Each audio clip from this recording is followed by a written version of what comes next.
In this video, we are going to understand the difference between proactive and reactive people and what you can do to become more proactive so you start taking control of your life. Have you ever caught yourself saying things like, if my boss had just given me the chance, if only I was richer, maybe if my parents had been more supportive when I was growing up? I know there have been many times when I've caught myself blaming things out of my control for my shortcomings or unhappiness. This is essentially what being a reactive person is like, and that is exactly the person you don't want to be. Hey friend, and welcome to the channel. If you're new here, I'm Dan, and in this channel we explore the strategies and tools to become more effective and productive.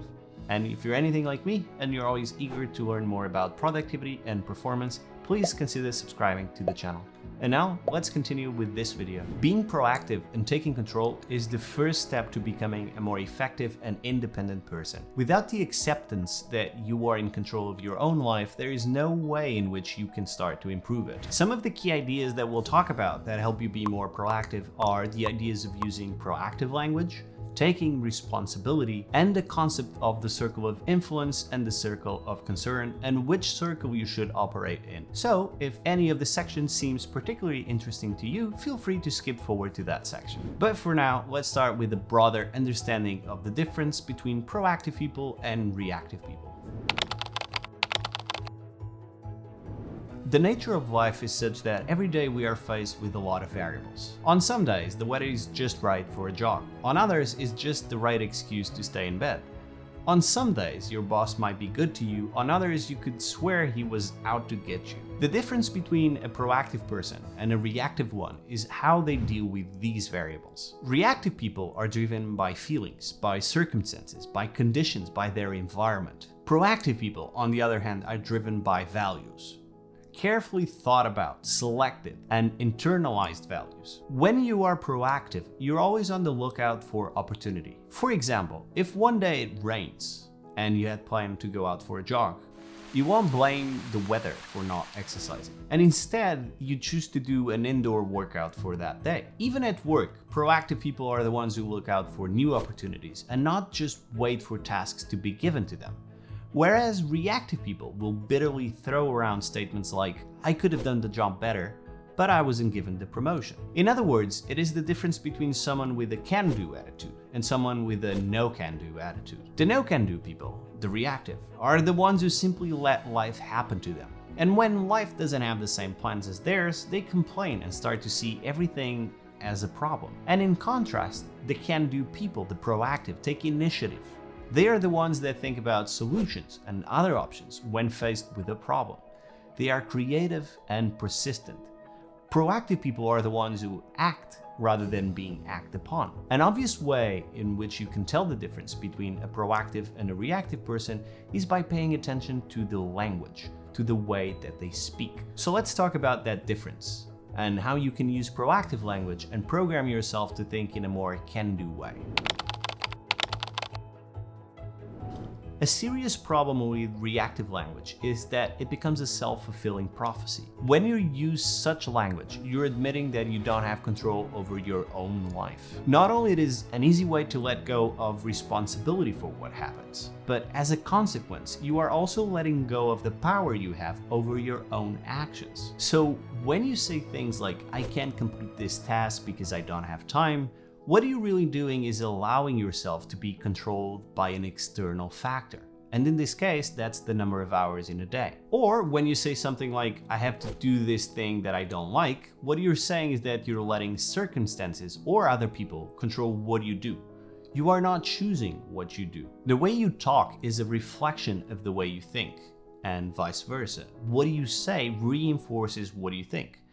When you make the change from I can't travel within the next months because I have to work to I choose to put my career first for now, not only do you put yourself back in the driver's seat, but you also force yourself to answer the big questions. When you make the change from reactive to proactive, just like in the example before, you ask yourself whether traveling is more important to you at the time or your career. If it's your career, you can make the choice to focus on it right now. If it is traveling, you can say, I choose to take a break from my work and travel instead, or find work I can do while I see the world.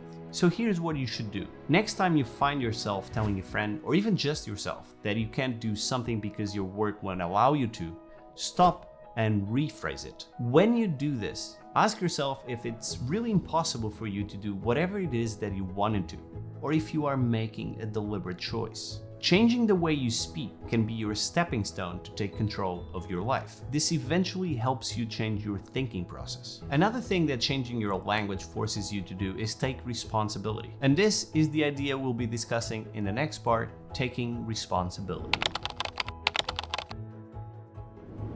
It's very easy to blame external factors for your shortcomings, but a proactive person takes responsibilities for their mistakes. If you fail an exam, your instinct may be to say that you didn't get enough time to study because you had to work at the same time. Or maybe you blame it on the teacher, saying he couldn't explain the concepts well. But to a proactive person, these are not excuses, but opportunities. After failing one exam, a proactive person would take responsibility for the mistake and learn from it. If the proactive person realizes that the problem is that they don't understand what the teacher is explaining, they would learn to look for other sources next time. Maybe there is a book to read or some lectures to watch online. Maybe they can ask a classmate. For a proactive person, a mistake is not a consequence of outside factors. It's her own responsibility that they did not achieve what they wanted to. And most important, it is an opportunity to learn and improve. So the next time something doesn't go the way you want it to, take some time to really think about why it happened that way. You always find that there are things within your control that you can change to have things go your way. And this leads us to the understanding of the circle of influence and the circle of concern. In our life, we operate within two circles. The first is the circle of concern. This is the circle that includes everything that you care about and that affects your life: the environment, the government, the country you live in. And within this circle of concern is your circle of influence. While the circle of concern alone includes parts of your life that you have no or little control over, the circle of influence is everything that is in your hands to decide.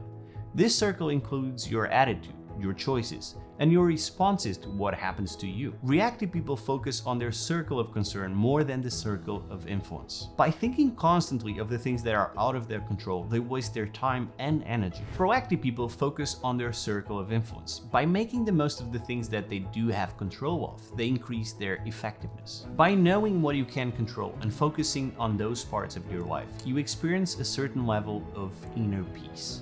You can learn to accept and smile about the things that you can control to begin with. Not only can you choose which circle to spend your energies on, by being proactive and seeking opportunity, you can expand your circle of influence. On the other hand, by believing that all of your misfortune was caused by something beyond your control, you let go of a lot of things that you could have had under your influence. Covey tells a story about how being proactive can make a big difference. One executive made a big difference to his team and work by focusing on his circle of influence. His boss was a very creative and talented man with great vision, but he was often deaf to other people's ideas. While other executives would get frustrated by this and complain that no progress was being made this way, this man took a proactive approach. He empathized and understood what the president's ideas and goals were. He understood that the president had weaknesses, but instead of simply criticizing them, he worked to compensate for those weaknesses. He would take into consideration the other executives' ideas and present them to the president in a way that met his needs or ideas too. By doing so, he expanded his circle of influence and gained the trust of the other executives and the president as well. You can use this idea to make a positive difference in your life too. By focusing on your circle of influence, you can make a real difference in your life.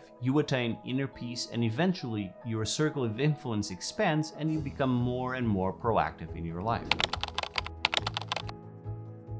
So being proactive is the first and foundational step to being effective in your life. Please share in the comments your story about how being proactive has helped you out and made you more effective. The main thing to remember while working towards having a more proactive approach to life is to think within your circle of influence. When you want to change something or when you're faced with a decision, pause. Take a minute to ask yourself the important questions. Think about what is within your reach to change or influence and what isn't, and then you act. And if you enjoyed this video, you'll love my next one too. It's about how I read more than 100 books last year, so go check it out right now. I hope this video inspired you to be more proactive, and I'll see you on the next one. Bye bye.